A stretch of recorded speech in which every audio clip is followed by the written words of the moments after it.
Okay, gonna take a look at that packet that I just gave you.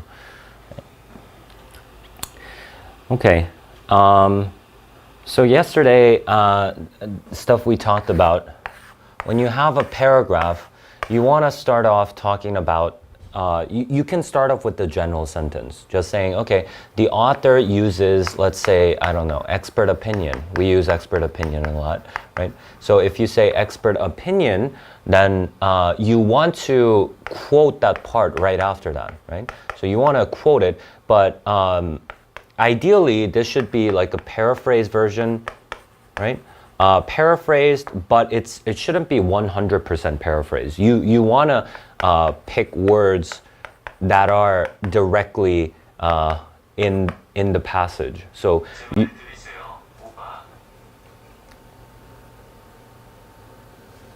sorry.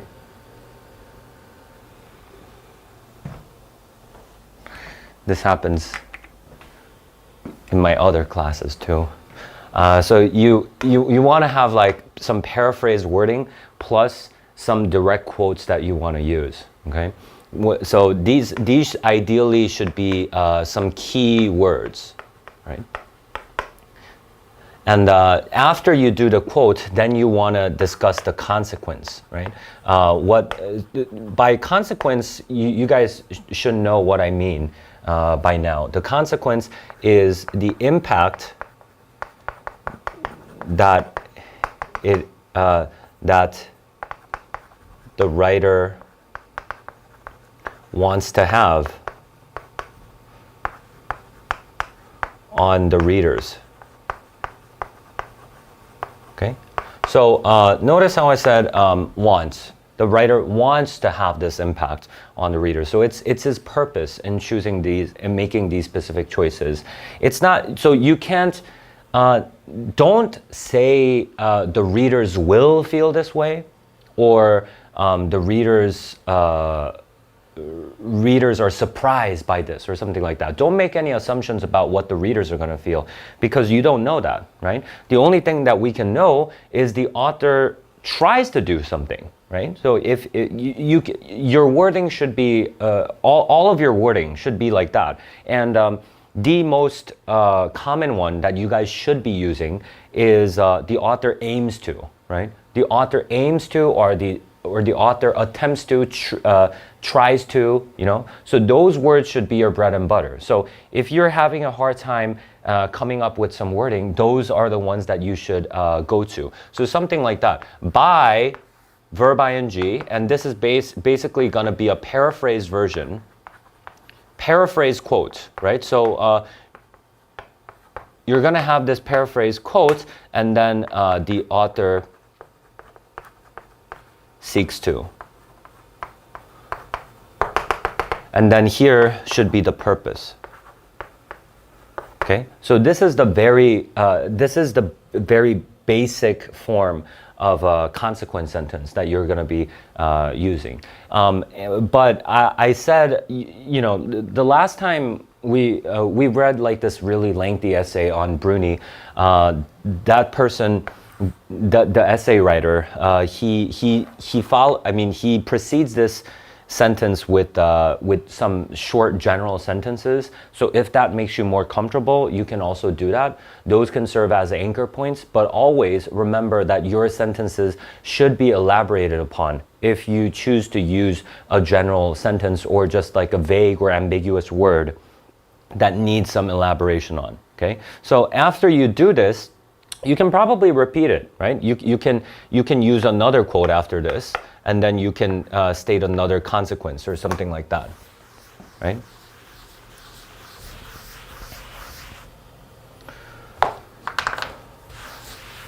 Okay, so that's what we're trying to do, and what you should be very used to by now is reading the passage and being able to identify the techniques that the author is using. So that should come very naturally to you by now. Okay.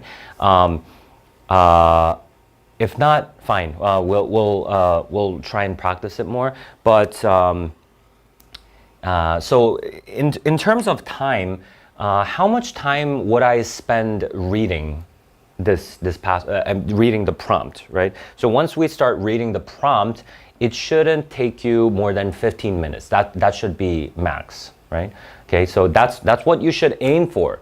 Not necessarily something that you need to be able to do right away. So I'm not talking about right now, but eventually you wanna do it within 15 minutes.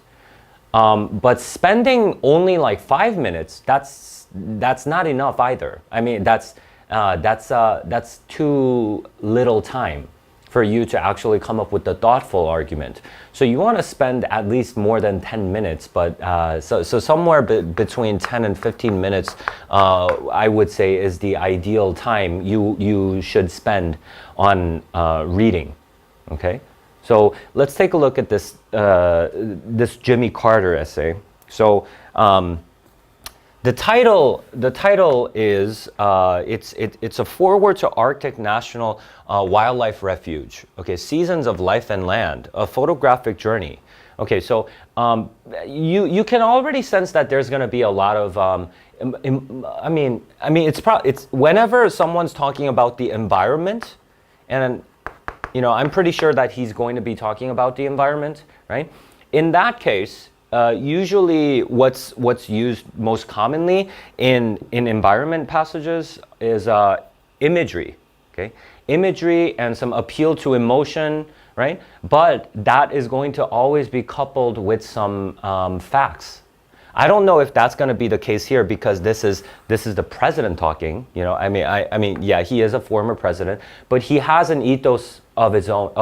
He has a pathos of his own. So you don't necessarily know if the facts are always going to be there, right? You know, like that JFK passage that we read last time, it didn't necessarily have any appeal to logic or something like that. So, or it didn't appeal to any authorities. He just made certain claims.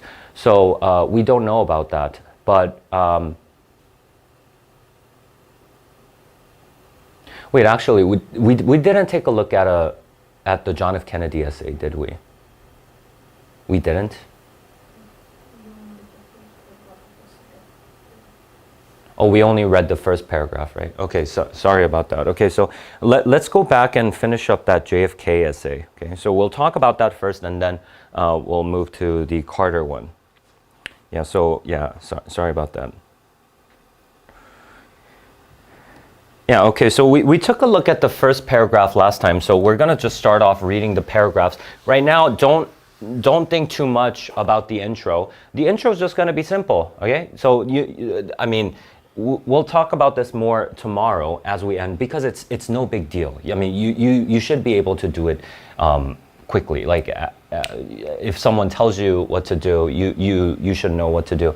So your intro should just be basically for now. I want you to just state the main point, right? With the main point is always going to be stated. Not in this case, right? I didn't give you guys the prompt for the JFK passage, but for other passages, the main point is going to be stated after the passage right away. So you want to check that, okay?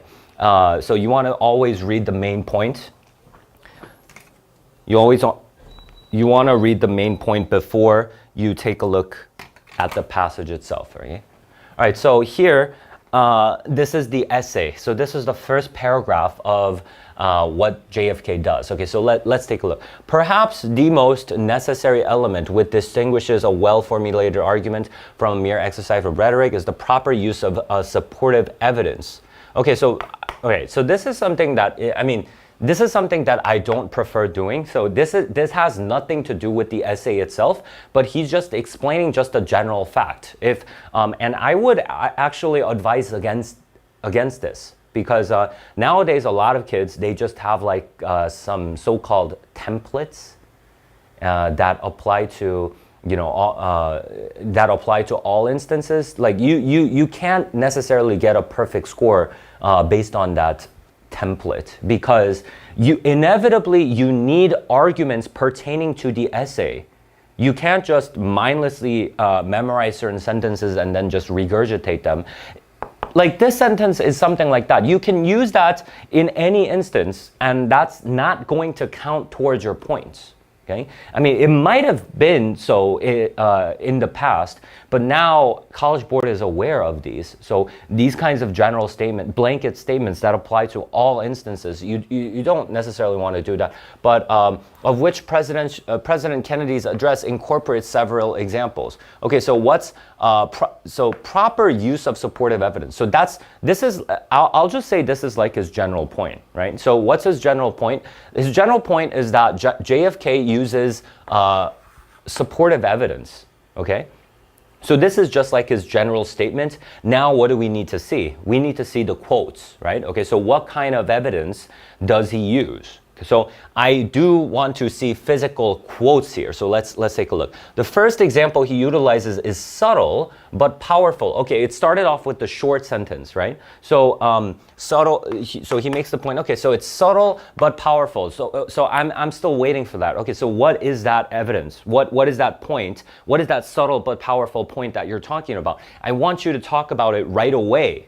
Okay, so let's take a look. It says the United States had invested significantly in the development of nuclear technology, and part of the argument for that investment had been that nuclear technology could be used by the United States for its own benefit and protection. Okay, so it's talking about why? Okay, so how does this even? Well, you're not even paraphrasing. You're not even stating which paragraph this is in, and I don't know which part you're talking about at all.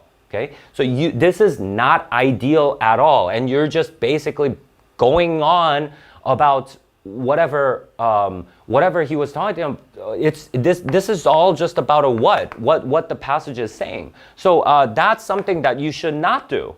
Okay, I mean, if you're going to quote, just quote it. Okay, so you utilize some parts and make a mix of some quotes and your paraphrased words, but do not do this. Okay, or against the United States by foreign nations who blah blah blah. Okay, so that argument translates clearly to space as well in Kennedy's words that whether a force for good or ill depends on man, and only if the United States occupies a position of preeminence can we help decide the future of space. All right, so he's quoting that part where he says, America is at a crossroads. We are the ones who can decide whether this is going to be used for good or for bad, right?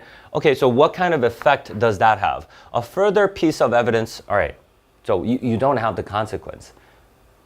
I don't have any consequences here. Okay, so what's the effect of that? I guess you can quote one more bit, and then you can discuss the common consequence in that. If that's what you're trying to do, I'll keep on reading. I'll see if the consequence is there. Let's just check. Okay, so what's the further piece of evidence to support his argument? Is the example of flight across the Atlantic. Okay, so yeah, he did talk about this. Reminds his audience of this event in order to reference a previous accomplishment that had also once been seen as prohibitively difficult, much as practical exploration of space was. So he's saying, yeah, this is a similar example, right?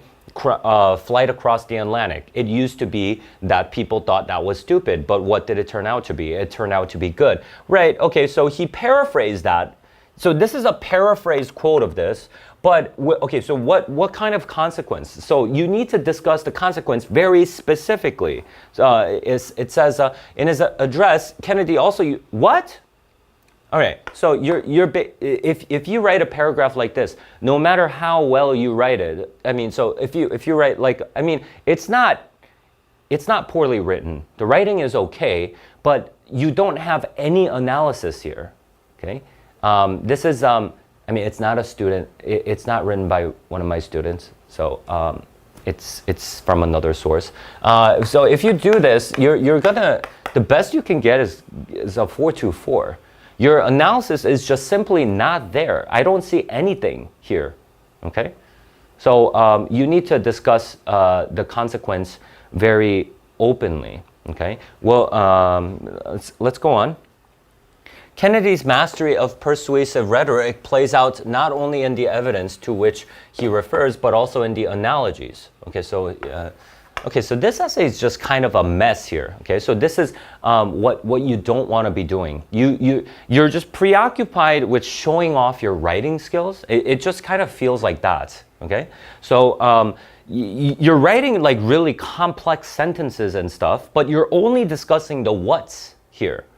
Okay, and your intro, the intro was very messy, right? I don't see clearly what the essay is going to be discussing, so I'm not a big fan of this so far. And that paragraph did not contain any arguments. Okay, it didn't go in depth. So let's take a look. Okay, so analogies. The initial words of Kennedy's address provide the first of these analogies. Okay, good. All right, so he just introducing this, what he's going to be talking about with the general short sentence. It says, rooted in the history of exploration, Kennedy states that, okay, so good. So this time you just started off with the quote. That's better than you just going on about whatever he's talking about, just restating his argument. Do not do that at any cost, okay? Just rephrasing the author's argument, just regurgitating what the author is saying doesn't give you anything. Okay, so I mean, yes, it will give you some reading points if you do that, but I don't know. That's not gonna do anything for you. We set sail on this new sea. A form of evidence in itself, this analogy serves to, okay, so this is the one that I also talked about, right? I said this analogy was pretty loaded. So we talked about the immigrants, right? We talked about the immigrants who were moving to America like back in the day, and this is like an allusion to that, right? And whatever. But let's take a look. A form of evidence in itself, this analogy serves to recall the listener's mind to a frontier that was once seen as unfathomably expansive and beyond human mastery.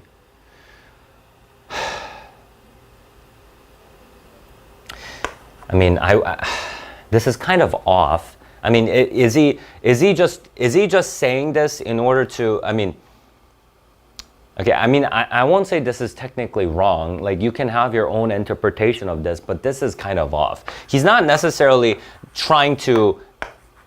Is he trying to emphasize this fact? I don't think so. Is he just trying to say, hey, what we're about to do is really expansive and beyond the human mastery? Is that the nuance that you get when you say we set sail on this new sea? No, I mean, it's that thing that I talked about. It's an allusion to that excitement, that the possibilities. He's talking about the new possibilities. That was his purpose there. I mean, you should use other points as anchors. You can't just see this phrase and come up with your own interpretation. So I mean, this one's pushing it a little bit too far. I don't like this.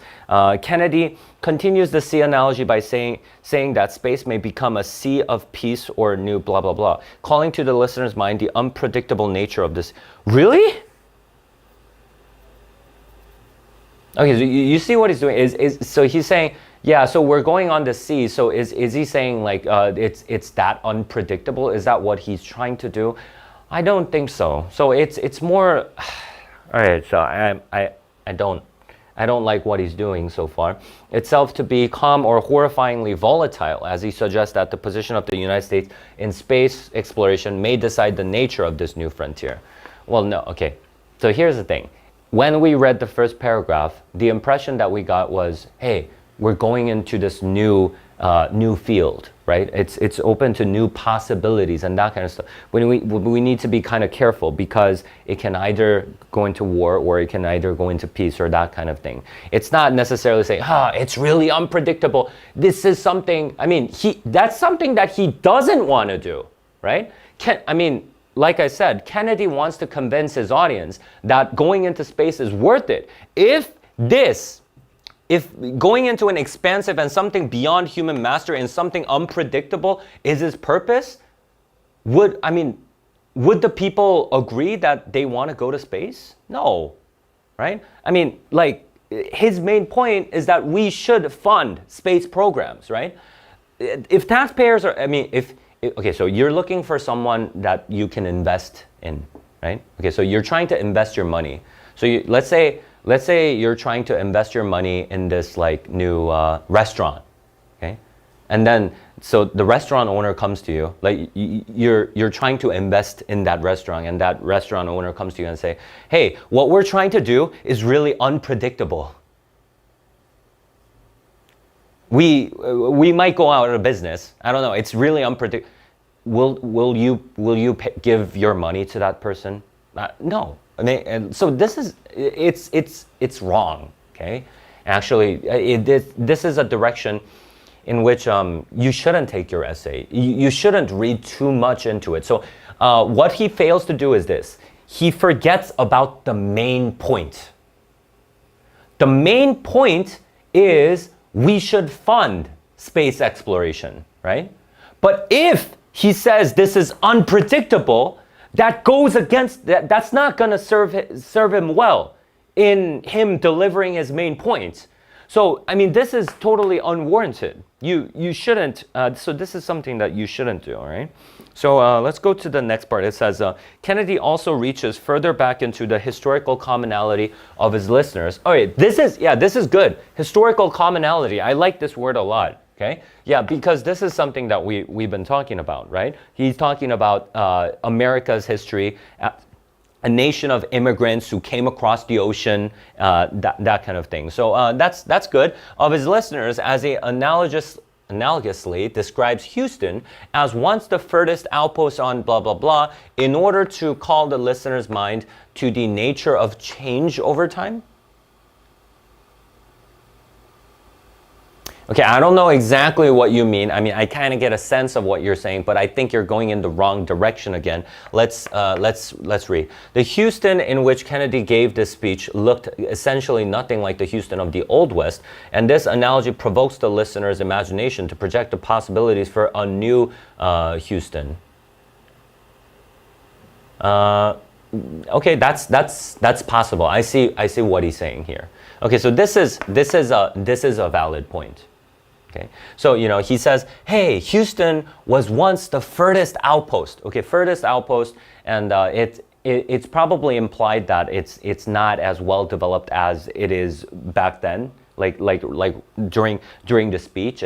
But he's saying, yeah, so this is our furthest outpost, but it can be developed even more. Imagine a new Houston. So that's okay. Okay, built on a strong space program. A third analogy with which Kennedy appeals to his listeners' emotions is the reference to their local sports team. Okay, so a thing that this writer does well is he never just settles for simple words simple general words. So he doesn't say, hey, a third analogy that Kennedy uses, so he doesn't say that. So I've seen some of your essays, and your essays don't take it further enough, right? You just say something like, hey, an analogy that he uses is this. Okay, that's instead of doing that, what did he do? He said a third analogy with which Kennedy appeals to his listeners' emotions, right? Okay, so this might not seem like much, but it does add on to the argument bit by bit.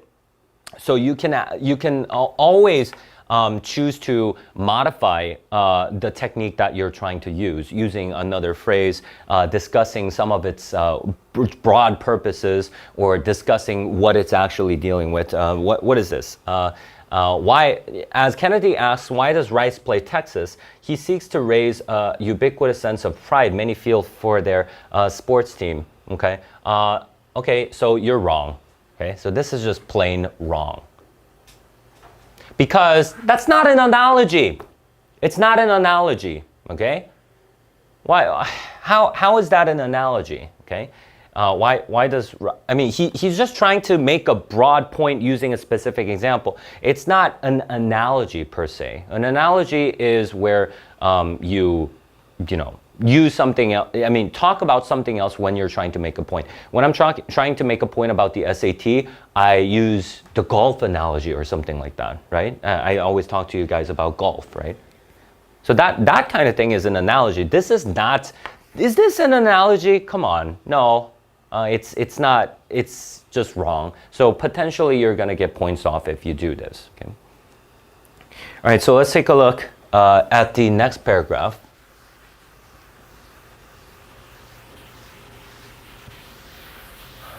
As most any well-crafted argument will do, also acknowledges the arguments of those who may hold a counter perspective. Okay, very good. I like this. Okay, so he acknowledges his potential counter arguments, right? Okay, so that's just like a very broad claim that can be stated at the beginning of a paragraph, and that's good. That's exactly what you should do. What should you do after this? You should quote that part, right? Or mention the paragraph, or direct quote plus paraphrasing, whatever you want to do. So by asking, okay, good, exactly. So this is what I want. By asking, but why, some say the moon, okay?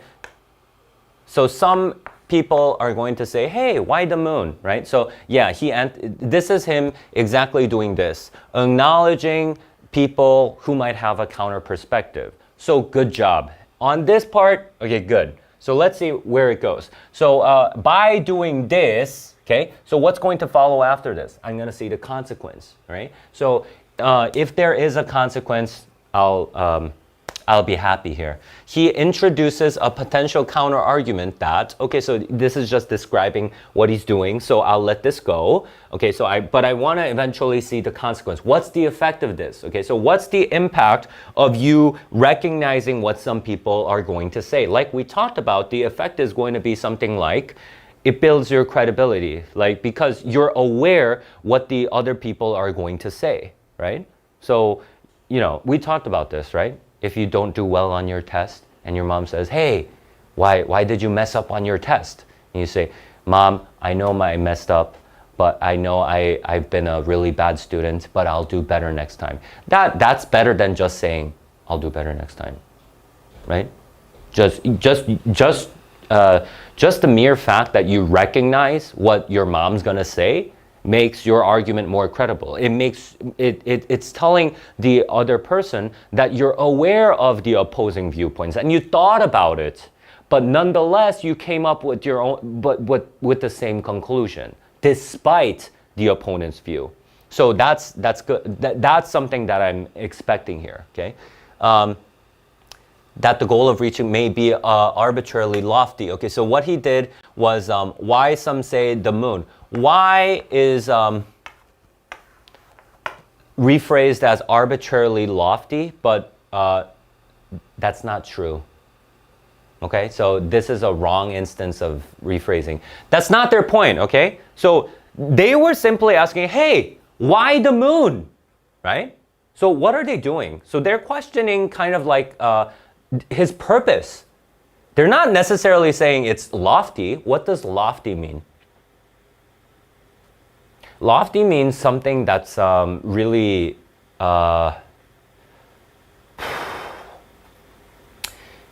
it's just not really attainable, right? If you say it's like that's too lofty or something like that. So if someone like, okay, so let's say for example, I don't know. I don't want to discourage you guys, but let's say, okay, so like someone tells me, hey, what do you want to be in the future? I ask them, what do you want to be in the future? And they say, I want to be the president of the United States or something like that. I'll say, okay, that's a lofty goal, right? I'm not saying that. I'm not implying that it can't happen, but I'm just saying, oh, that's a really high. It's really up there. It's lofty. But is it, if someone tells you, hey, why the moon? Does that necessarily mean it's arbitrarily lofty? No, they just said why. You can't do this kind of rephrasing. You're infusing your own interpretation into this, right? So like this is what we've been doing in reading, right? When you're doing purpose questions, you don't want to infuse your own understanding or your own interpretation into that. He's just asking why? Purpose. He's questioning his purpose, right? He's just asking, hey, what's the use of going to the moon, right? If anything, he's asking that, right? And we have a lot of issues on Earth. Why are you trying to go to space? That's the point, but you get it wrong here, right? The writer got it wrong. This is simply wrong. You can't do this. This kind of inference is going to kill you on the reading section also, right? So anyway, rather than, okay, so but still this person didn't discuss the consequence, so I still want to see that. It says, rather than dismissing this point as irrelevant, Kennedy seeks to disarm it by embracing the lofty nature of reaching the moon and calling attention to other lofty goals. All right, so you don't want to do this, right? What? Using the same word over and over again. That's not ideal. It doesn't show a mastery of writing if you use the same word over and over again. You always want to rephrase your ideas, okay? You want to build up on your argument, okay? So, this is kind of like a separate thing, but I want you guys to get a sense of this, because in order to be a good writer, you imagine let's say, what would be a good example? You're rolling down a snowball on a mountain, on a snowy mountain. So at the very beginning, you're gonna kind of introduce a snowball, right? You're gonna introduce a snowball this big, but you're gonna add more and more snow onto this. That's good writing. So you add more snow to this through other words and other sentences, and then you build this into a bigger snowball, and then you rephrase that. And then you add on more information onto this, and then you rephrase that into a bigger idea. And you keep going, right? That's what essentially writing is, right? So you should be rephrasing this concept, and when you're rephrasing it, it should have added nuances to it. It should have you should add more elements to that rephrase of that rephrased version of that word. That's what basically good writing is, okay? And we see this in SAT passages all the time, right? They usually do this with compressive nouns. That's what they do. They discuss an idea, and then what do? They say this, and then they elaborate on it even more. They add more meat to it, and then they rephrase that bit again, right? So that's how you should be writing too. But this one, I don't see this connection at all. You can't just, rephrase this as lofty. You just said, you're just looking at a part where you said, why the moon? And then you said lofty, and then you're just keeping on using lofty. So I don't like that, okay?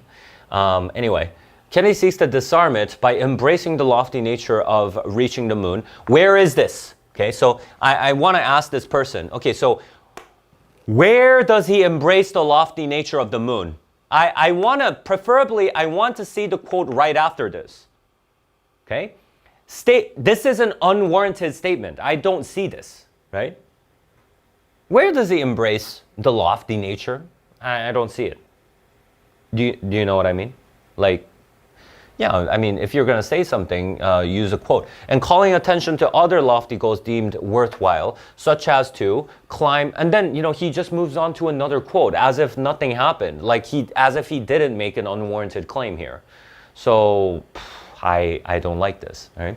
Such as to climb the highest mountain and fly the Atlantic. He continues to acknowledge the nature of this potential objection, okay, so by saying that the goal has been chosen because it is hard.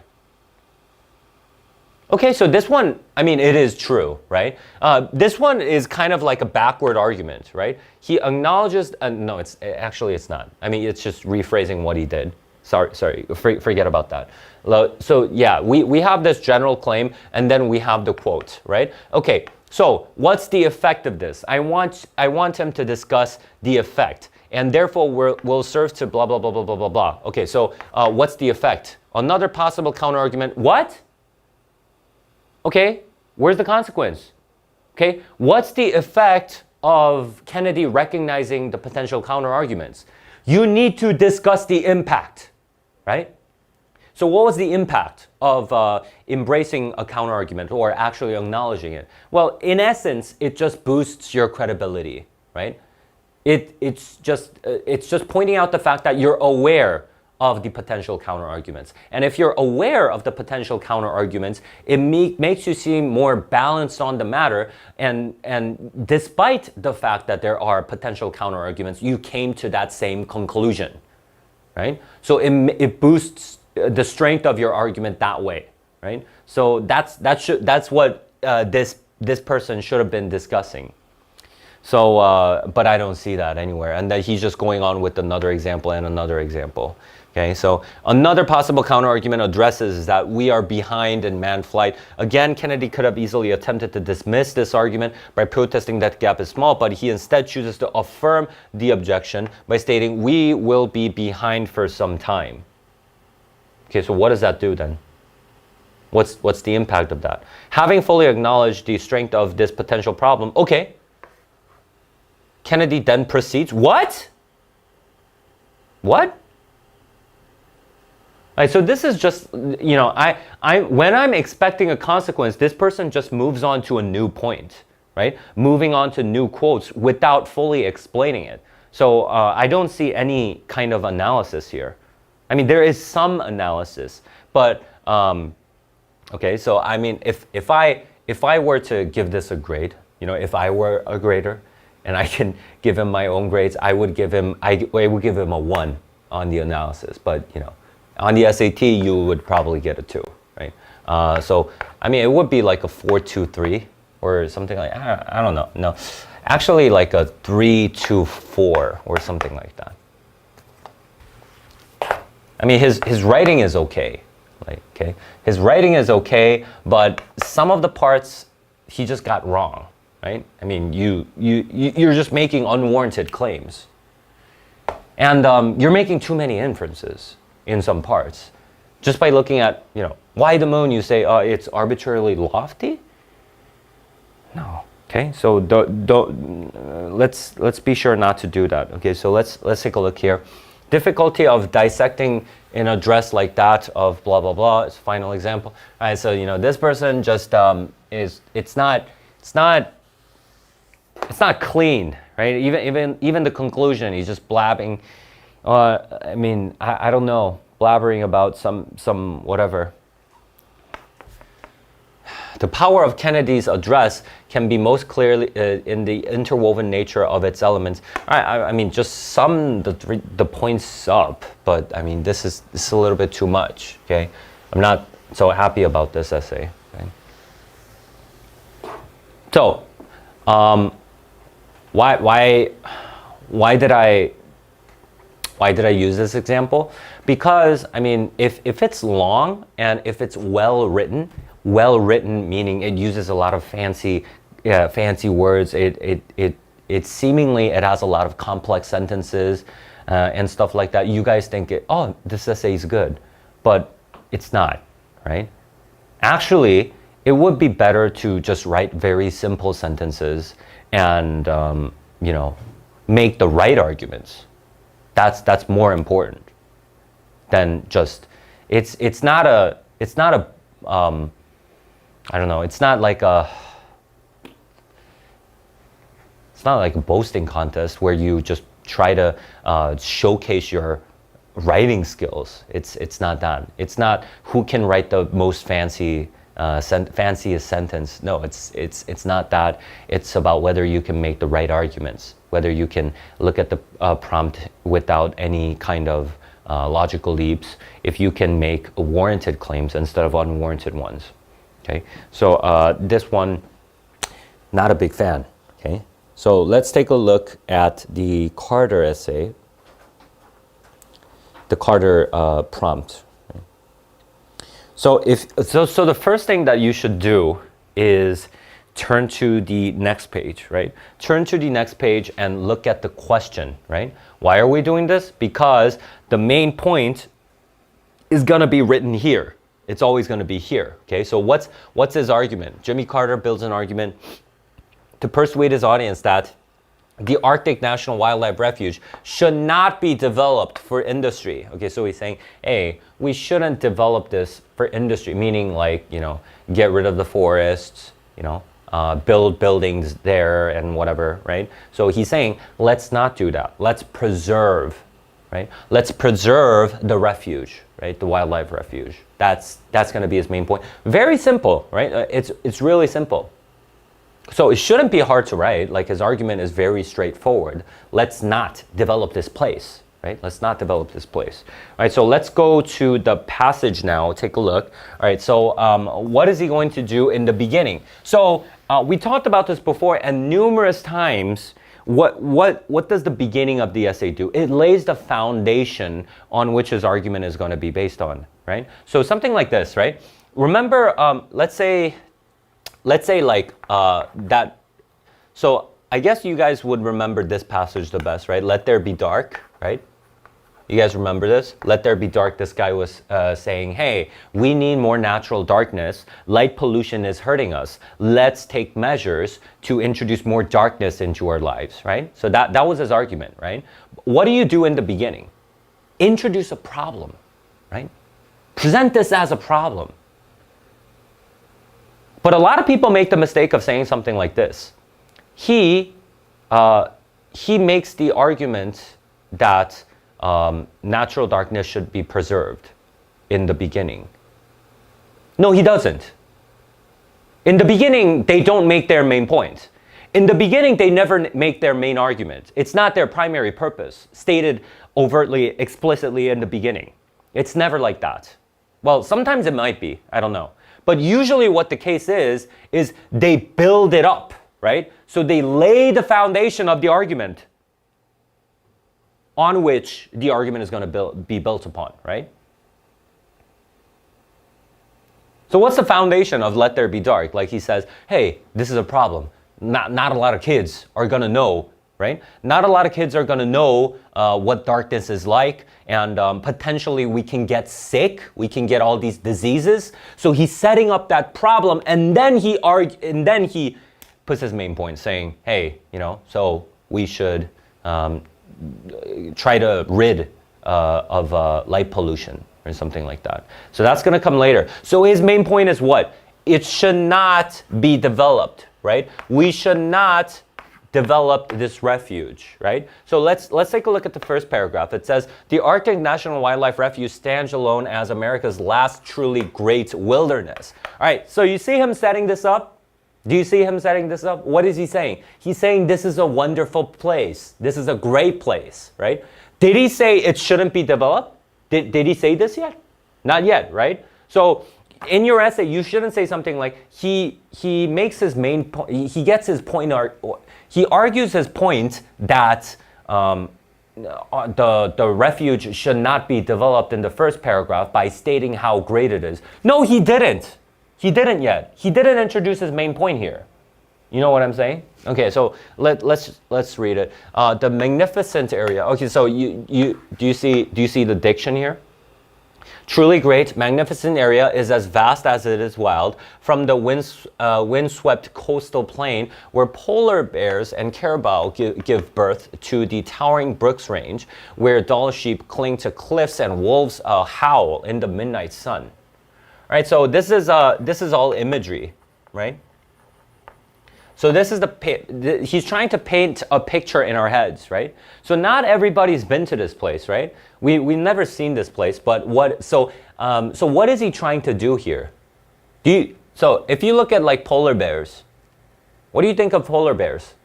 I mean, usually, like polar bears, it's kind of like an icon for we should protect the environment kind of thing, right? You always, when you see like global warming campaigns or something like that, you see like polar bears like endangered and stuff like that, right? You always want to protect them, and they're like white and fuzzy, and everybody likes them and whatever, and Coke and whatever, right? But so, and then it says they give birth, right? Especially when if you say something like where they sleep, it would have been weaker. But if you say give birth, you think of baby polar bears, right? Do you want to get rid of this place now? No, right? So, but this is like a setup. This is a setup for his argument then, right? He's saying, hey, look at this place. This place is really magnificent. It's truly great. Look at all the baby polar bears and stuff, right? Look at the sheep. The sheep climbing the cliffs and stuff like that. I guess it's some kind of a mountain sheep, right? So they cling to cliffs and wolves howl, right? So you see this like beautiful scenery in your head, right? So that's what he's trying to establish in the beginning, right? Look at this beautiful place. That's how he sets it up, right? So I don't see a problem yet, right? So he's saying, oh, it's just really great. That's the first paragraph. So first paragraph is just saying, if you take a look at the refuge, it's like a really, really good place. It's a plus, right? Next part, what does he say? More than a decade ago, my wife Rosalind and I had the fortunate opportunity to camp and hike in these regions. Okay, so he kind of boosts his credibility. How? He's been there, right? He's been there, right? He experienced it. He's someone who experienced the beauty of this place, right? Right. So now, yeah, whatever he says about that place, yeah, you can be sure that he's like an eyewitness to that place, right? I mean, some people might talk about this place without even having been there, and you're just like, I mean, do you know did you even see that place, right? But this person is actually been there, right? And what does it do also? It's like my wife and I. I mean, why does he bother mentioning my wife? Like he could have just said, I've been there, right? I mean, why bother mentioning my wife? It's like he's it just kind of paints him as like a family man, doesn't it? Just rather than just saying, he said, my wife and I, we've been there, right? So he's more relatable, right? I mean, he's like a former president and everything, right? So, you kind of distance yourself from him, right? Oh, like he's like this former president, he's just way above me or something like that. People will think that if you're talking to like, I don't know, like one of the former presidents, if you're talking to like Obama or like Bill Clinton, I don't know. Wouldn't that feel kind of weird, right? Like, I mean, not weird, but you're not gonna feel you belong in the same league as them. But I mean, this is kind of like his attempt to reduce that gap. He's like, hey, my wife and I, we've been there, right? We've been there, so and also it's kind of like an informal language that he's using here, right? And I had the fortunate opportunity to camp and hike in these regions of the Arctic Refuge. During bright July days, we walked along ancient Carabao trails and studied the brilliant mosaic of wildflowers, mosses, and lichens, right? Okay, so so he went out on a limb to actually discuss all of this, right? So he could have just said, hey, we walked the trails, right? But he doesn't just do that. He studied the brilliant mosaic of wildflowers, mosses, lichens, and he studied the ancient Carabao trails and stuff like that. So it's a rather detailed account, and it says that hugged the tundra, right? So again, he's using imagery here, right? So if you hear about this place, do you want to rip down that place and just replace it with industrial buildings and stuff like that? No, it doesn't sound like that, right? There was a timeless quality, right? So all of these words they serve as a diction, right, about this great land. As the never-setting sun circled above the horizon, we watched muskox, those shaggy survivors of the Ice Age, lumber along braided rivers that meander toward the Beaufort Sea, right? Okay. So all these imageries, right? So the primary thing that he uses here is imagery, plus, he's been there, plus the fact that he's been there himself, right, with his wife.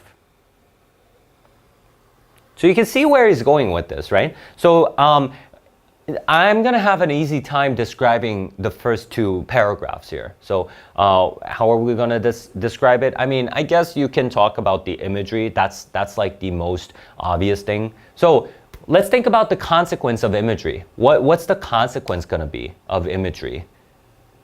Again, we get to indirectly experience this place, right? If he just painted like a really rough picture and say, hey, I saw a bunch of animals, I saw a bunch of plants there, right? What, is that going to help? No, not really. But if he mentions, like he's very specific and exact and kind of even a little bit poetic in his language, hugged to Chundra and stuff like that, right? So what is he trying to do? He's trying to paint that picture in our head as vividly as possible in the short amount of time that he's been given, right? And once he does that, his goal at least is to have us empathize with that place, right? It's some place that we've indirectly experienced, and it's beautiful. I see all this natural scenery and stuff, right? So I'm likely to agree with your point that we should not develop this place. We shouldn't get rid of this place and replace it with industrial buildings or whatever, right? So that's the first two paragraphs, right? Okay, so any questions so far? Okay, so let's take a break. Okay, so take like a 5-minute break, and then after that, why don't you guys try writing like just a consequence sentence, just one. Okay, just in your own words, try writing the consequence of the imagery. Okay, so I mean, you guys can talk about the imagery, or you guys can talk about language, whatever. So we have these two paragraphs, or I mean, okay, just quote. I mean, you guys don't necessarily need to have a general point or whatever. Just quote the part that you want to talk about, and then discuss the consequence. Okay, just quote. Say like, okay, lines 2. So the second paragraph, line 2 to 4. This does something. Right? Okay. So what's the purpose of that? So just try that. I mean, I won't put it up on the screen or whatever. I'm just gonna take a look at it, see how you guys do. Okay. So just take a break first, and then we'll do it.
Let's take a look at the third paragraph. One of the most unforgettable and humbling experiences of our lives. Okay, so now he's going to be talking about something really specific, right? And this experience probably has to do with describing that place as a place where natural wonders happen, and some really good thing. I mean that's what I imagine, because he wants to preserve this place, right? So he wants to argue for the preservation of this place. So it's going to be something very beautiful, I guess. So let's see. We had hoped. Okay, so it was unforgettable and humbling. What was that? We had hoped to see Carabao during our trip, but to our amazement, we witnessed the migrations of tens of thousands of Carabao with their newborn calves. Okay, so if you say tens of thousands, seems like a lot.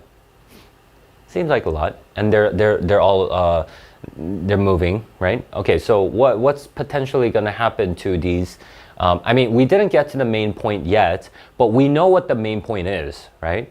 We shouldn't develop this place. So if we develop this place, potentially they're going to lose their place to live, right? So like these many Carabaos, right? You know what I'm saying, right? So he's suggesting that, these can potentially lose their place later on. Like that's what he wants to imply here, with their newborn calves. And also this, right? If you talk about like babies, do you want to get rid of that place, their home? Well, I don't think so. Not a lot of people would agree with that, right? In a matter of a few minutes, the sweep of tundra before us became flooded with life, right? Okay, so here. Is this, okay, so some place flooded with life. Do you want to get rid of that place? No, I don't think so. With the sounds of grunting animals and clicking hooves filling the air, right? So like, this description is something, I mean, it's not necessarily about how beautiful it is. He doesn't suggest how beautiful it was or anything like that. It's just lives, right? So what's at stake are lives, right? So you wouldn't want to kill all these animals, right? The dramatic procession of the porcupine carabao herd was a once-in-a-lifetime wildlife spectacle, right? Okay, so yeah, I mean, that's the kind of place, I mean, you can see this kind of event at that place, right? That's the place you can witness these kinds of events taking place, and you want to get rid of this? I don't think so, right? We understand firsthand, right? So yeah, this is a word that we can use. He describes his first-hand, quote-unquote, first-hand experience of, quote-unquote, tens of thousands of Carabao migrating or stuff like that. And through describing this, he wants us to, root for this place and just, simply, right? We don't want to get rid of this, right? Why some have described this special birthplace as America's Serengeti. Serengeti meaning, like a lot of people, a lot of animals live there, right? So, okay, so he's dedicating like 3 paragraphs to describe this place as this place full of life, right? It's full of life. The wildlife take refuge there, right? But do you want to really get rid of this? No, I don't think so. Okay, and then it says, standing on the coastal plain, I was saddened to think of the tragedy that might occur. All right, so here we go, right? So these are the words that we can use. So he wants to warn against a tragedy that might occur if this great wilderness was consumed by a web of roads and pipelines. Okay, see this? See this? Web of roads and pipelines, drilling rigs and industrial facilities. Okay. Which one would you prefer? Which one would you prefer to see? Do you want to see tens of thousands of Carabao and this place flooded with life, or do you want to see roads and pipes, right? It's pretty simple, right? That was a rhetorical question, right? The way he frames it, right? So he doesn't necessarily talk about the benefits. I mean, I would imagine if you were an opponent of Carter, you would say, hey, but because of these roads and pipelines, a lot of people can make a living or something like that. They could argue that, but he doesn't bring that point up. He just vilifies this place, right?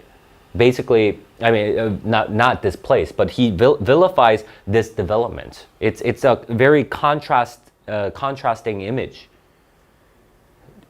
You guys understand what I'm saying, right? Okay, so that contrasting image. Such proposed developments would forever destroy the wilderness character. Okay, so he's using pretty strong words here, right? So now that he dedicated 3 paragraphs to establish the fact that this place is flooded with life. I mean, there's baby animals living here and stuff like that, and potentially a development could destroy this wilderness, right?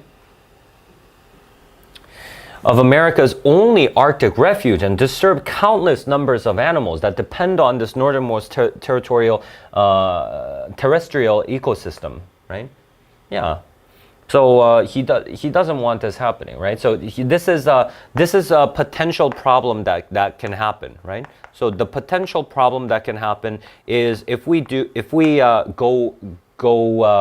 go ahead with this kind of development, with these webs of roads and pipelines, drilling, industrial facilities, it's going to potentially destroy all of this. Something that he described as very desirable in the very beginning, right? Okay, so next part it says, the extraordinary wilderness and wildlife values of the Arctic refuge have long been recognized by Republican and Democratic presidents. Okay, so if as you know, America has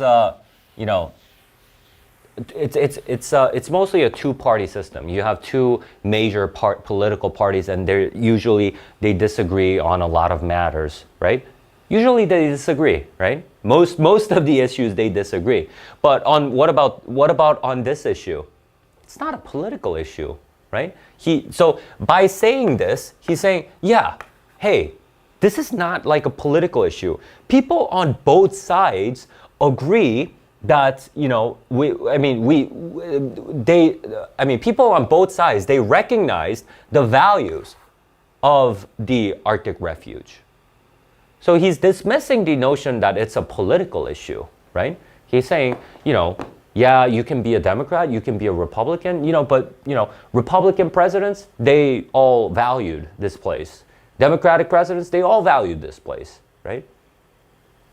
That's the kind of appeal. And then it says in 1960, okay, so I guess now he's going to be talking about some specific facts or something more concrete. What's been the case before this paragraph? Before this paragraph, it was mostly based on his personal experience and appeal to emotion, if anything. But now he's balancing that out with stating some facts, right? So let's take a look at the facts, see what they are. 1960, President Eisenhower established the original 8.9 million acre Arctic National Wildlife Range to preserve its unique wildlife. Okay, so it's talking about an example of a president, Republican president, preserving the wildlife, wilderness, and recreational values. 20 years later, I signed the Alaska National Interest Land Conservation Act, right? So he's talking about people on both sides doing it. Like Jimmy Carter was a Democrat, Eisenhower was a Republican, right? So he's saying it's not like a political issue. People on both sides were trying to preserve this place, right? This law specifically created the Arctic National Wildlife Refuge, double the size of the former range, and restricted development in areas that are clearly incompatible with exploration. Okay, so the point of this paragraph is just this. People on both sides, they recognized the values of this refuge. They recognized it, right? And yeah. Okay, that's pretty much it, right? So it's based on facts. You can't argue with facts. Is this something that you can deny? No, like it's all true. I mean, he doesn't cite reports or anything, but these are historical facts that have actually happened, right? And then it says, since I left office, there have been repeated proposals to open the Arctic Refuge coastal plain to oil drilling. Okay, so this is the recent development, right? So after he left office, recently, I mean, this was the old then, right? This was the old, this is the new. What's the old? People have been trying to preserve this place, but I mean, both sides of the political party, they were trying to, both political parties were trying to preserve this place, but now they're trying to open up this place, right? So he's saying, yeah, times are changing, like, we're this place that we've tried so hard to preserve, they're trying to oil drill it now. Those attempts have failed because of tremendous opposition by the American people, including the Gwich'in Athabascan Indians of Alaska and Canada, indigenous people whose cultures have developed on the porcupine caribou herd for thousands of years, right? Okay, so why bother saying thousands of years? They're a people of tradition, right? So they've lived off of this natural area, right? And if we try to get rid of that, that would be going against what's been going on for thousands of years, right? It's part of their tradition. This place is part of their tradition, part of their heritage, and we're trying to get rid of this. Like American people have been trying to preserve this place. Now we're trying to develop this place, which is bad, right? Having visited many Aboriginal people around the world, I can empathize with the G's struggle to safeguard one of their precious human rights. Okay, so now this is a different appeal, right? If he were, primarily in the beginning, he was appealing to people's natural love for animals, like and nature, right? But now what is he talking about? He's talking about human rights. He's presenting this as a human rights issue. So it's another appeal that he makes, right? Okay, so next part, and then he says, we must look beyond the alleged benefits of short-term economic gain. All right, so this is how he presents it. Benefits of a short-term economic gain. So this is probably what his opponents are going to argue for, right? They're going to say, hey, we're going to gain a lot. We're going to earn a lot of money. We're going to make a lot of jobs if we develop that place. But he's saying, hey, those are just benefits for like a short-term economic gain. Is that really worth it? Killing all those animals, potentially destroying their habitats, right? And focus on what is really at stake. Okay, so he's implying that this is not what is really at stake. At best, the Arctic Refuge might provide 1 to 2% the oil our country consumes each day. Okay, so now he uses numbers, right? Now he's saying, these people, there are people who argue that this is going to give us some economic gain, but that's only going to be 1 to 2% of the oil that our country consumes each day. So it's not that much, right? It's not that much to begin with, and you're trying to kill all these animals just for that, right? That's what he's saying. We can easily conserve more than that amount by driving more fuel-efficient vehicles. So this is like an alternative measure, right? So in lieu of killing animals, why don't you drive fuel-efficient vehicles, right? That seems like the more common sense approach. Instead of tearing open the heart of our, this is like a really strong phrase, isn't it? Tearing open the heart of our greatest refuge. Do you want to do that? Some people might agree, well, it's not tearing open the heart of that, but, matters aside, like he's presenting it this way in order for us to feel it. If you're tearing out the heart of anything, really, any living thing, you're tearing out the heart of it, that's just really cruel. So that's how he depicts it. Something as a very cruel endeavor, right? Like a really cruel, the act of cruelty, right? There's this act of cruelty, but what are you to gain after this? Only minimal gain. You're not even going to gain that much. That's the argument that he's using here, right? Not even going to gain that much, but you're going to tear the heart out of that place just for that, right? Okay, so it says, there are few places on Earth as wild and free as the Arctic refuge. Okay, so now this is kind of like a comparison, I guess, right? So like you look at the world, there's not many places like this. It's a symbol of our national heritage. Okay, here we go. Now, you know, this is like a common thing that presidents and former presidents do, right? Our national heritage. It's not America's national heritage, it's our, right? Now I have a sense of responsibility. Do you want to ruin your heritage, right? Do you want to destroy your heritage? No, no one wants to do that, right? So that kind of language adds on to his argument. A remnant of frontier America. So we see this again, right? Frontier America.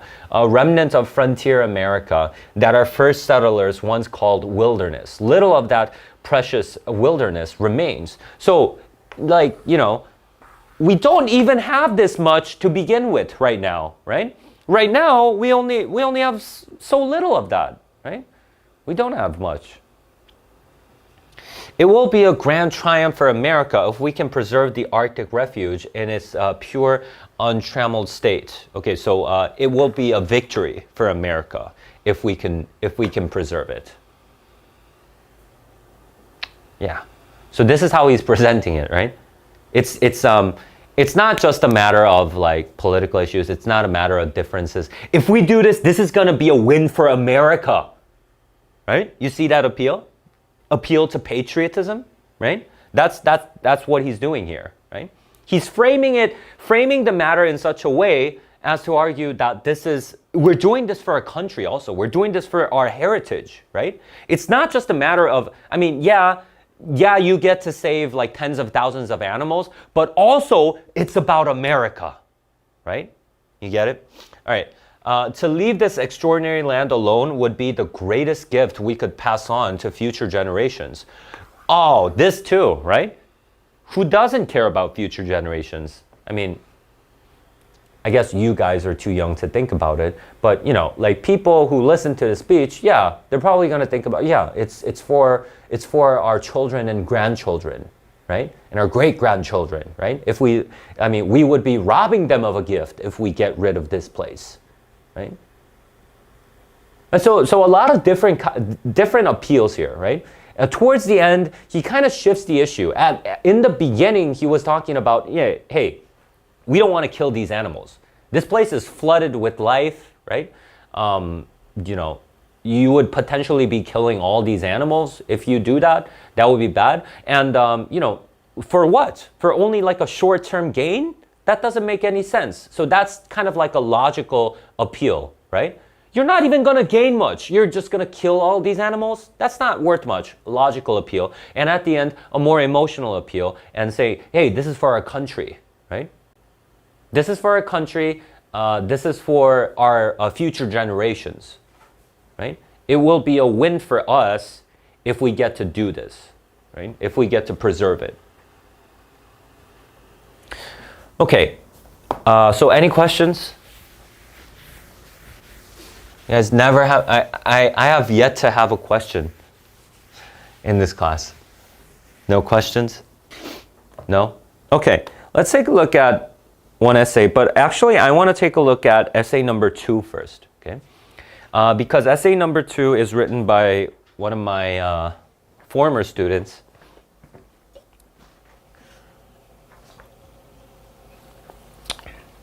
One of my former students, and this is, I think it does pretty well what I've been saying, right? It's not necessarily the best essay, but I chose this one because it feels like it's something that you guys can do, that you guys can strive for, okay? At least for now, right? I mean, eventually we want to make our intro like 2 to 3 sentences if we have the time and everything.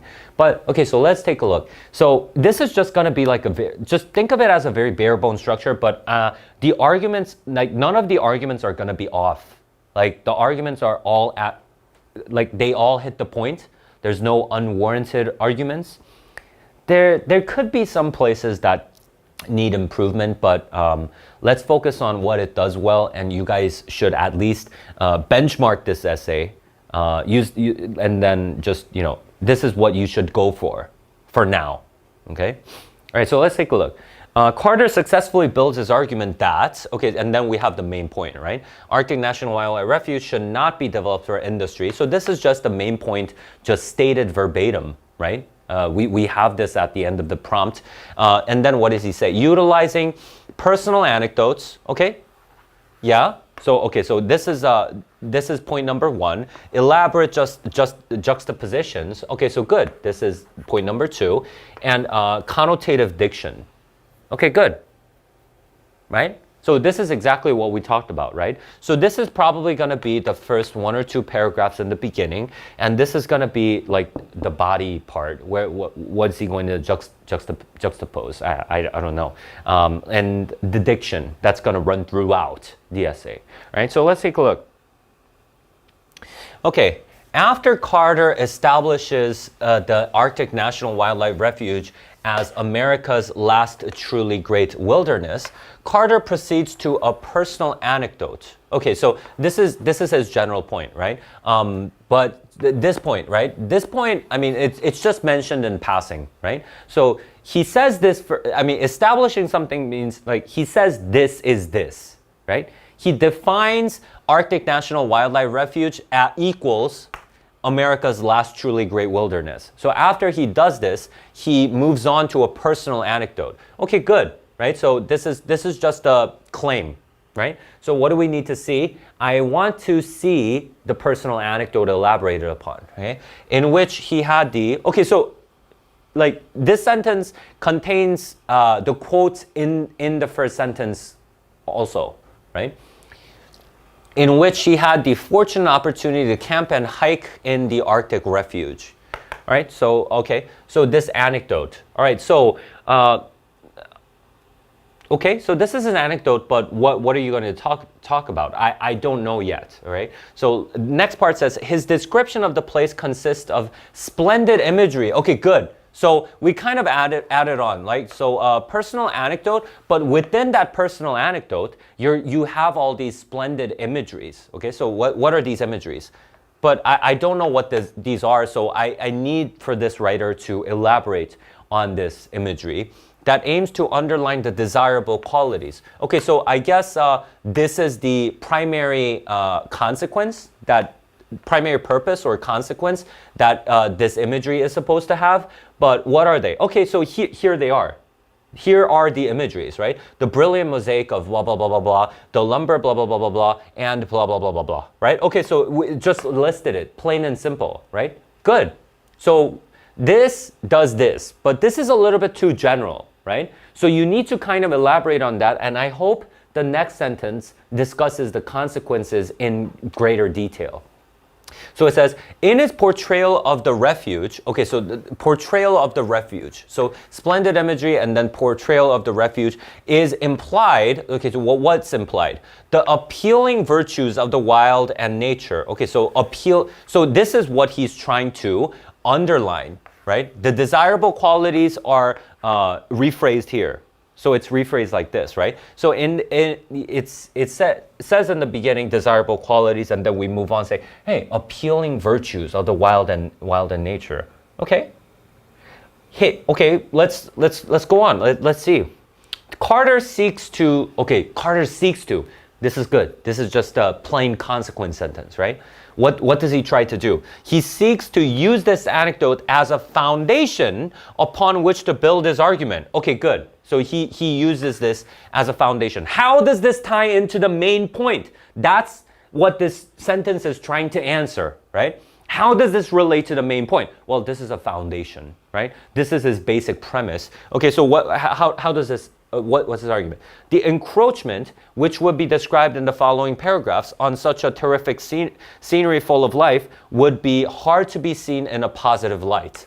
Good, right? So this is how it serves as a foundation. So this is an elaboration on this. And what does it say, right? The encroachment. So the encroachment described in the following paragraph, so I mean, we don't need to mention that, like that, because this paragraph is only discussing the first one or two paragraphs, okay? So the following, described in the following paragraphs, on such a terrific scenery, right? Okay, so again, like this is this rephrased, full of life, right? This is this rephrased, would be hard to be seen in a positive light, right? So this is kind of an understatement, but saying, yeah, we can't really see that in a positive light then, right? If we build this foundation strong enough, the later encroachment, right?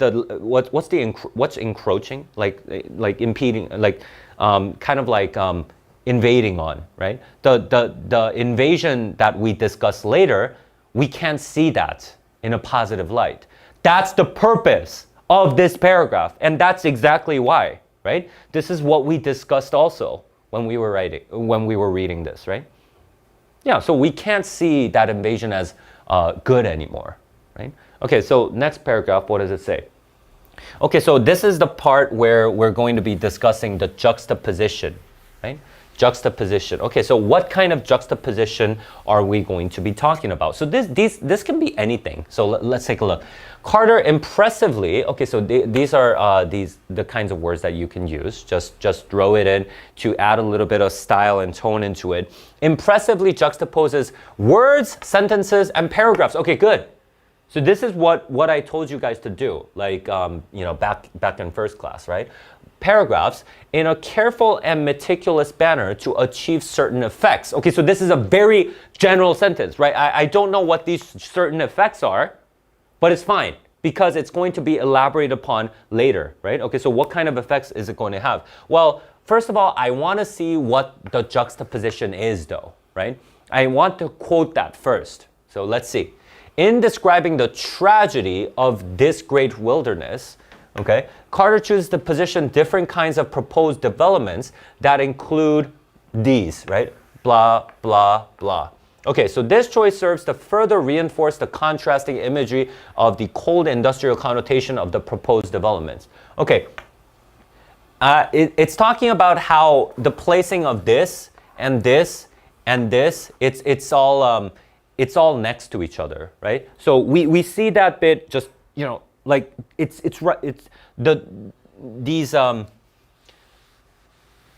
these three things, right? This one, and this one, they're all placed next to each other. That's the juxtaposition of words that he wants to talk about, right? So what's the effect of this?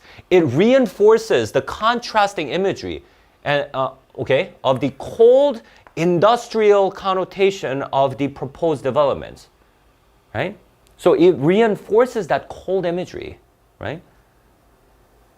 The contrast of what? I mean, like contrast to wilderness. Like you describe Carter described the wilderness in the beginning, and then all of a sudden we see these. So what's the effect of that? Very cold. You don't want that, right? Undesirable. Okay, so what does it say?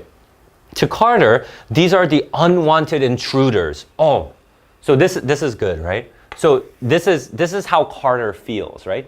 These are the unwanted intruders. Carter subtly vilifies. Okay, so this is also, I guess I got this word after reading this essay, but Carter subtly vilifies these developments. Okay, he does, right? And thereby, okay, the consequence of this, right? So what happens if he vilifies these developments? Like, what kind of impression do we get? Attempting to challenge the audience to perceive them as a force that could potentially harm and even destroy the desirable qualities of the refuge. Yeah. So these are the unwanted intruders that can destroy all of that, right? Moreover, paragraph 4, which is written with this objective in mind, so now we're talking about a paragraph, right? Is strategically placed immediately following paragraph 3, in which he describes one of the most unforgettable and humbling experiences of his life. Okay, so paragraph 4, which paragraph is paragraph 4? Can you guys look back? Which one was paragraph 4? Huh? tragedy. Okay, so the tragedy paragraph is written after paragraph 3. Paragraph 3 is written to describe the unforgettable experience, right? So paragraph 3 was a positive one. Paragraph 4 is a negative paragraph, right? So he puts paragraph 4 right next to paragraph 3, and what does that do? What's the consequence? This choice further underscores the primary contrast Carter is trying to forward in this argument. Okay, so what is that contrast? The wilderness and nature that is to be preserved, and the development that is the unwelcome guest. Good. Do you see what's happening? All right. So this is a solid paragraph talking about juxtaposition, right? So, okay, any questions so far? So okay, do you see that the structure is very simple? It's just a main point, quote, and then consequence. And then quote, consequence, right? And consequence could be broken up into like a really short general sentence and then elaborating upon that, right? Okay, next sentence. Carter challenges his audience to take his proposal personally, okay, and he mostly achieves this effect through his tone and language. Okay, so I guess this paragraph is going to be talking about tone and language, okay? So Carter, obviously, well known by most Americans. So you can include this kind of information, right? Yeah, I mean, he's well known by all the people.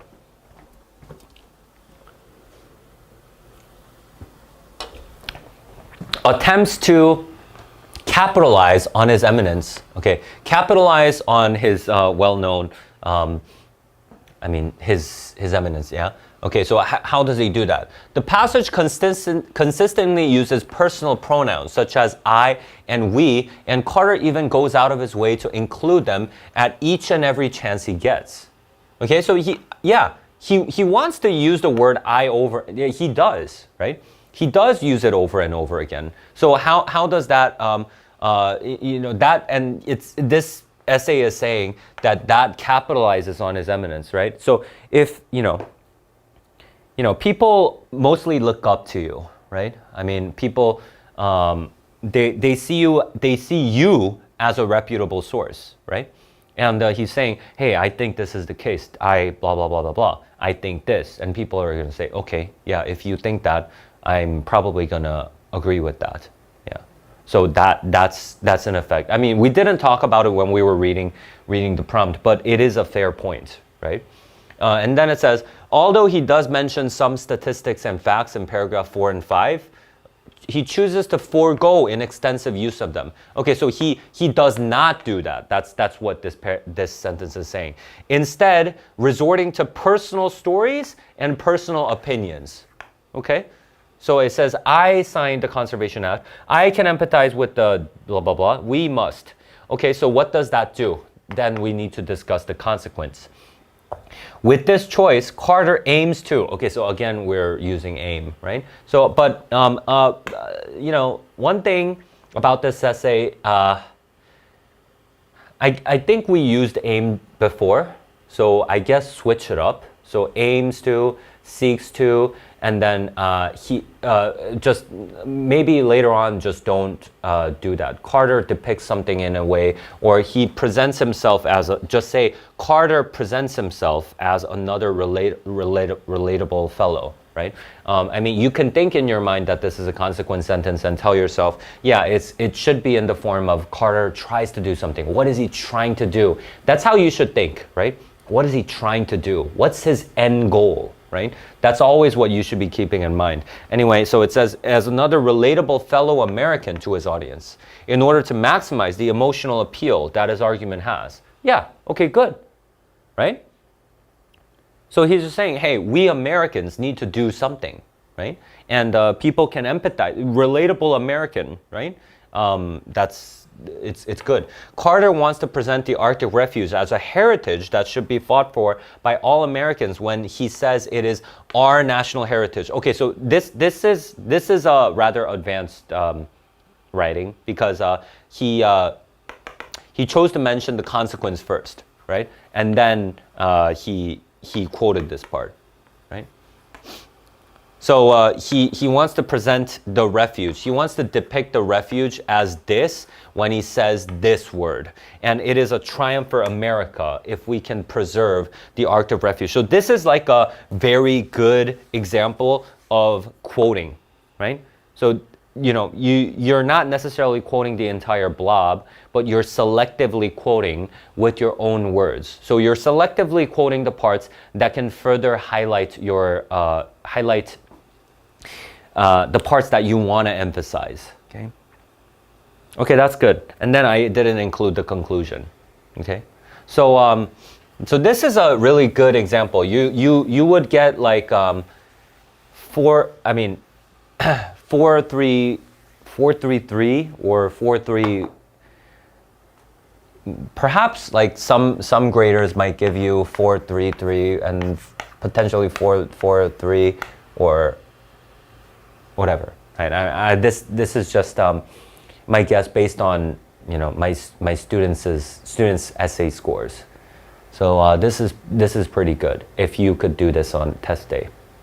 Okay, and okay. Let's go to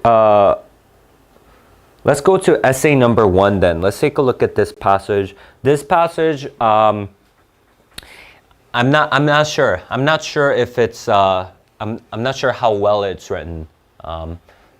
So it might be an essay by my student before, and well, it might not be by my student. I can't remember, sorry. Okay, so let's just take a look.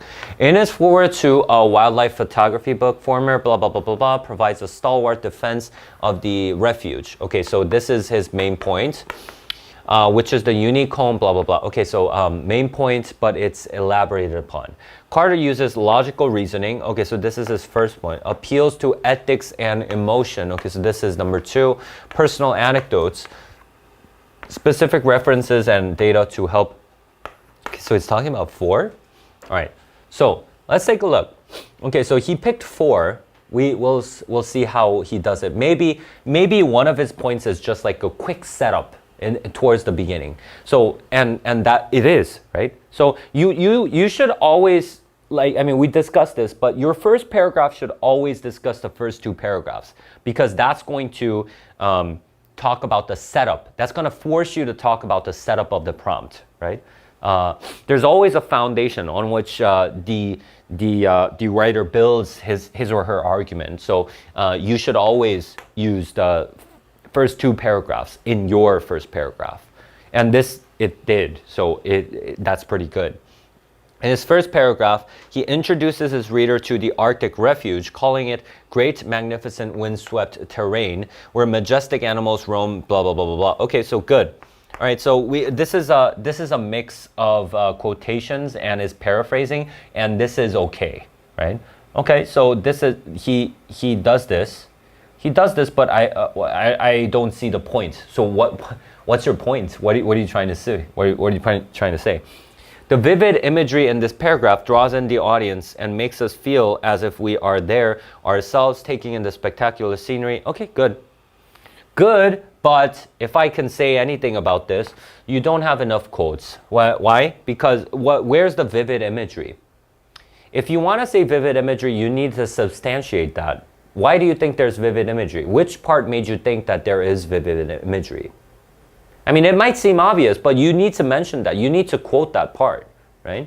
So, I mean, it's a good consequence sentence. Like this is a good consequence. This is a good impact. But you didn't quote it, okay? So I'm kind of sad about that, okay? So next paragraph. Author continues with this theme in the second and third paragraphs, recounting a personal anecdote about a trip. Okay, so it's a personal anecdote. Okay, personal anecdote. Yeah, about a trip, blah, blah, blah, over 10 years ago before this essay was written. Okay, so it's about a personal anecdote. So let's see the quote and let's see the consequence. In this anecdote, Carter reminds us of the beauty of the area by recounting the migration of tens of thousands of carabao with their newborn calves. Okay, so this is the quotation, right? So this is about the personal anecdote. I want to discuss the consequence now. Okay, so I mean, this essay, what I like about it, it's very bare bone, right? You just have the claim, you have the quote, and then you have the consequence, and that's very clean. And actually, that could be a plus for your essay because the graders they grade according to a rubric, and so if they can see this pretty clearly, they need to give you points, right? So I'm at least in the beginning, you want to try doing this. So I mean, I like this, okay? What does it say? Using evocative description and colorful language. Okay, good. This is a rephrased version of the personal anecdote, right? That imagery, and then he draws us into a story. Okay, good. So this is what initially happens, one. So this is the first consequence. What's the consequence of this consequence? And through the careful use of emotion, he makes us, the readers, more invested in the fates of these animals. Okay, good. Yeah. Yeah, so this is the consequence, right? This is the eventual consequence. Like, we are more invested. Is that true? Yes, because we've read about them, and he depicted them in his imagery, so he more invested. But what do I not like? He said it definitively. You would rather say he attempts to. He attempts to make us, the readers, more invested, right? Did he accomplish that? I don't know. Maybe for some readers he doesn't, right? So this is an unsubstantiated claim. But if you say he tries to do it, you can't deny it, right? So you always need to say he tries to do it, he seeks to do it, or he does this, right? But you shouldn't actually make a definitive statement about the readers because all readers will take it in differently. You don't know if they actually achieved that effect. Okay, all right. So next part, it says in the fourth paragraph, Carter shifts focus to the pressing issue that was his main concern all along. Okay, but what kind of technique is he using? Where's the technique? I want to see the technique, right? The precarious fate of the refuge itself under threat, blah blah blah blah blah blah. All right, so this is all discussing the reading part, right? I mean, this is all the what, but I don't see, okay, so what kind of technique is he using? Again, Carter introduces emotional language. Okay, good. So I guess this is his claim, right? So this is, I guess, what he was doing. But you want to actually switch this around so that the reader can easily see which one you're trying to identify with, right? You know what I mean? And then you want to discuss this maybe. Using words and phrases such as I was saddened, tragedy, and destroy. Okay, all right, good. Okay, but where is the consequence? Where's the consequence of using this emotional language? Illustrate the urgency of the issue? No, that's wrong. Okay? If you say saddened, tragedy, and destroy, do you feel urgent? I mean, this might be like, you might be sad that in 20 years, your grandparents might die, pass away, or something like that, right? Does that mean it's urgent? No, I don't see that. I don't see how this connects to urgency. So this is a weak connection, right? And potentially urgency is wrong, okay? So I don't know about this. All right, so next part.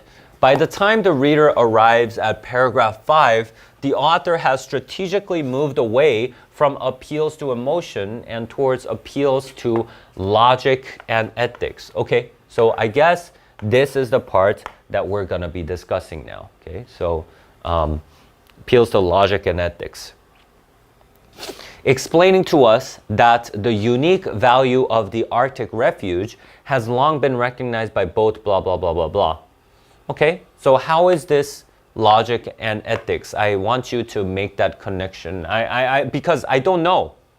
I don't see, it's not so apparent. You just quoting this, how is that an appeal to logic?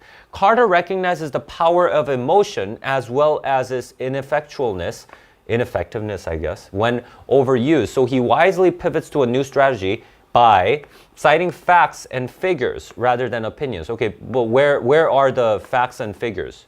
This part is not the facts and figures. Do you see that?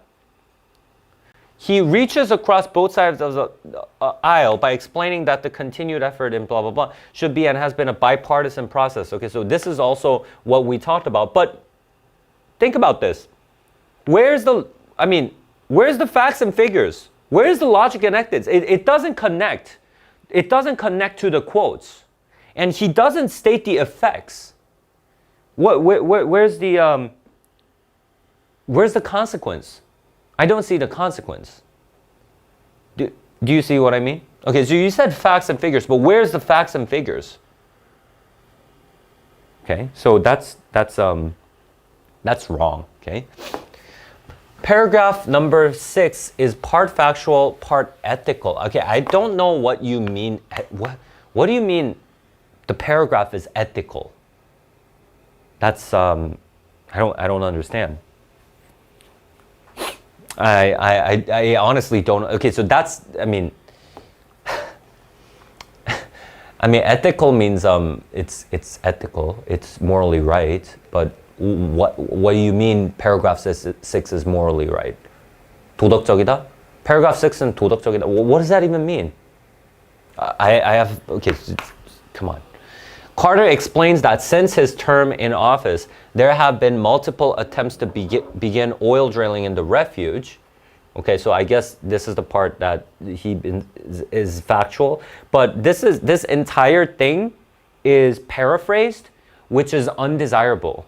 At least you want to quote like 1 or 2 phrases here, right? You want to mix this in, mix some quotes in, right? But they have been resisted by the indigenous Americans, such as Indians, people whose culture has depended on blah, blah, blah, blah, blah. Okay, I mean, yeah, you did this, but I don't, okay. What about this part? What about the former part? You didn't necessarily include any quotes, so I'm kind of sad about that. But, okay, so let's take a look. So I guess, okay, so yeah, it's factual, but I don't know why, but this doesn't, I don't know why he chose to use factual. Just, why don't you say he utilizes several facts to support his opinion? I mean, that could be just, that could be one of the techniques, but why would you say factual? I don't understand. But anyway, I want him to discuss the consequence then. Here, the former president shifts his focus from his primary emphasis on nature and animals and toward the actual people. Okay, so this is also something that we talked about, right? So yeah, he does this, who live in the area, in order to turn this environmental issue into something more human rights issue. Okay, so I don't know why you used a call in here. Don't do this. Never ever do that. More precious human rights issue, important to anyone. Good. Okay, so this is a good consequence, right? So he shifts the focus like we talked about, and this is to actually frame the issue in a different way. It's not just an environmental issue. It's also a human rights issue, right? But so what? So then what? How does that tie into the main point? It seems obvious, but you need to tie that into the main point, okay? So it's a human rights issue, so what? So how does that connect to the main point? Okay? Discuss that even shortly after this. Okay, next part, paragraph 7. Carter bestows upon us the argumentative essay trifecta. What? Come on, just...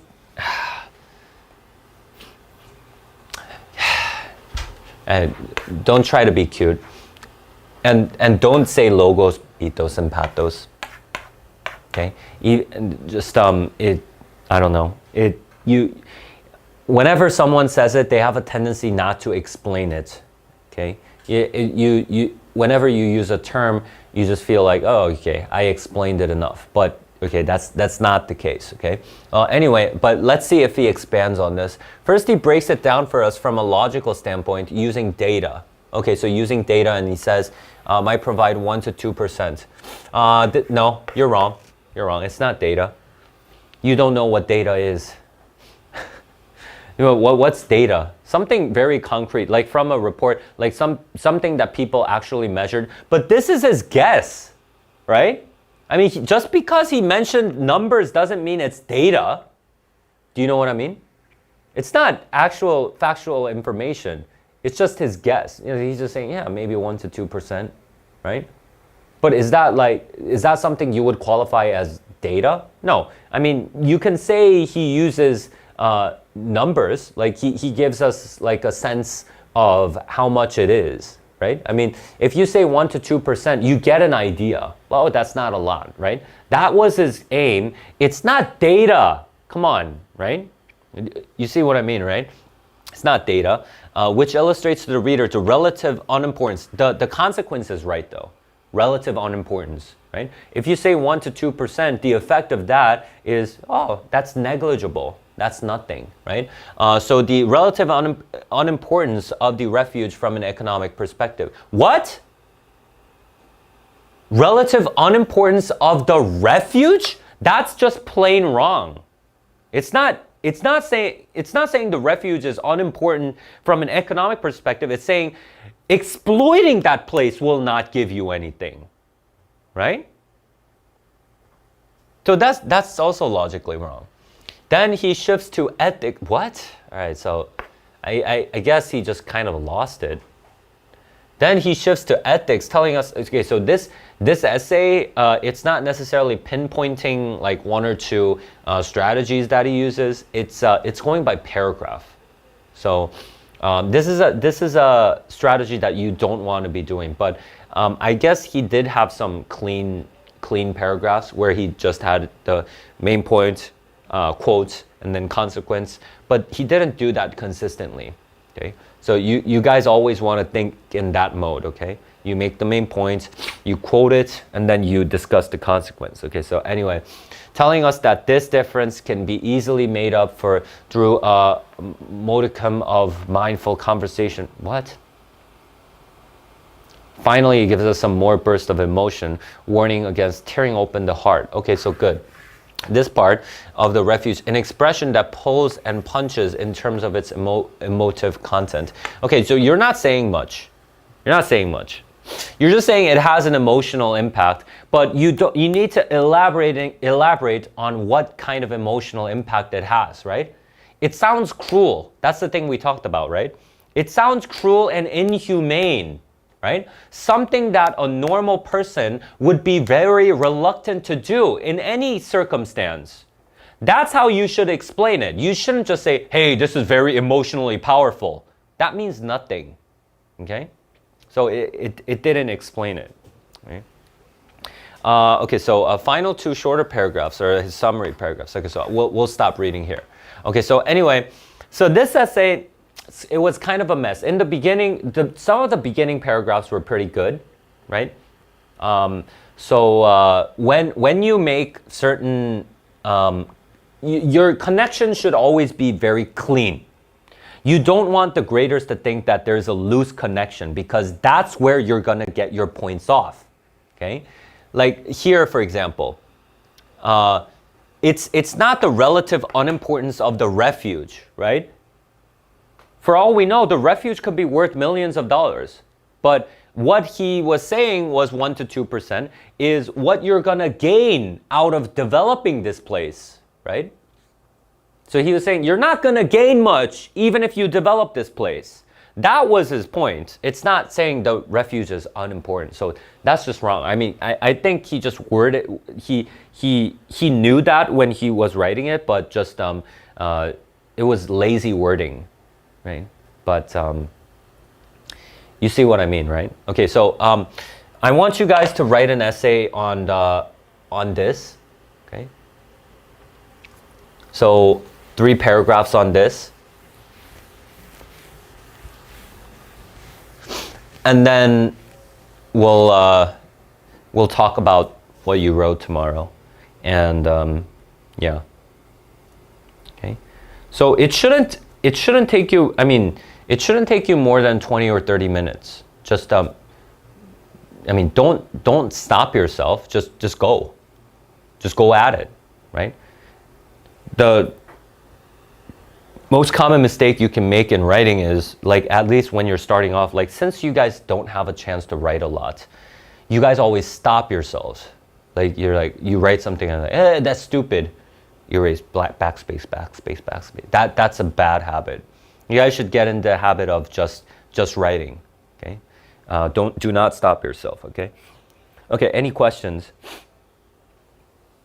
Okay, if not, see you guys tomorrow.